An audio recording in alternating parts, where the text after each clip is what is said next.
The opening of the 2012 World Health Summit, attended by participants from the areas of politics, research, and civil society. For 4 days, healthcare for the world was on the agenda. Research for health and a sustainable future is the leitmotif of this year's World Health Summit. The Congress took place for the 4th time in the heart of Berlin. The venue, the Langenberg-Virchow-Haus at the Charité University Clinic. 1,200 participants came to the event this year. Experts from around 80 countries were on hand. 2 of them, of course, were founding President Detlef Ganten and Michael J. Clark, this year's summit president. The most important issue of the World Health Summit, actually the first one and still ongoing, is the fact that medical progress is enormously fast, but the state of health in the world does not improve. The more than 50 subsidiary events that make up the summit were focused on how to improve healthcare. Health problems are now similar all over the world, in both rich and poor nations. If you look at the world as a whole, what people die from are non-communicable diseases. They die from cardiovascular disease, they die from cancer, they die from injuries. And within countries, you see that same mix.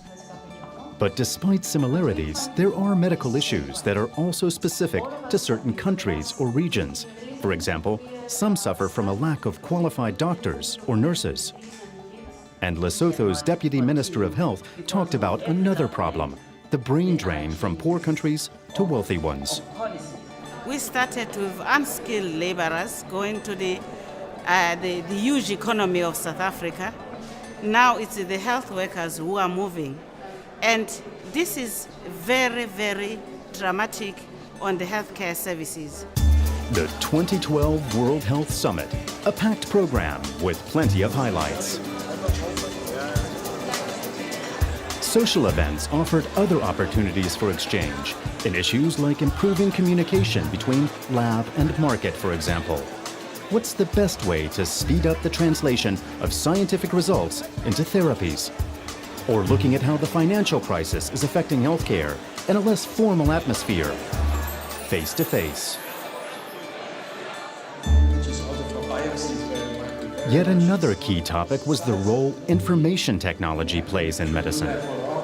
The huge amounts of data being generated have to be managed. IT is driving medical advances forward at a tremendous pace. I'm also glad that IT now plays an important role here at the summit, which I think is for the first time that it plays such an important role. And I think that's an extremely good sign, because IT will revolutionize healthcare, that's for sure. The World Health Summit also got plenty of media coverage. More than 100 journalists at the event generated reports for print, radio, and TV on the future of medicine. There are 130 national academies around the world, as many as there are members. The list of prominent guests was long. It included Kim Yong-gan, Singapore's Minister of Health, Swiss banker and former head of Deutsche Bank, Josef Ackermann, Joe Ivy Beaufort, the president of the New York Academy of Medicine, Nobel laureate Peter Eger, and many other important names from the worlds of politics, business, and research.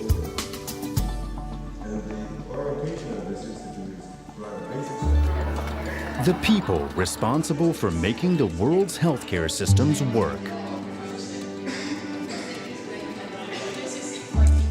Young scientists discussed the most pressing challenges with the movers and shakers in the worldwide healthcare sector.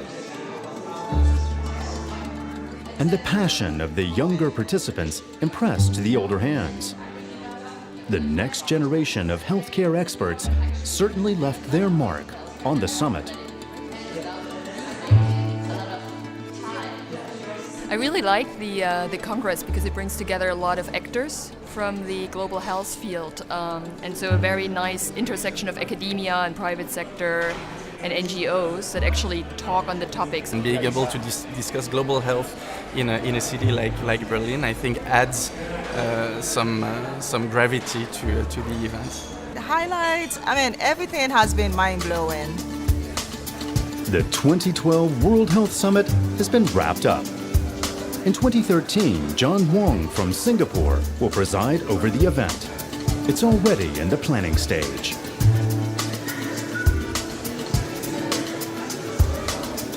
See you next year in Berlin at the World Health Summit.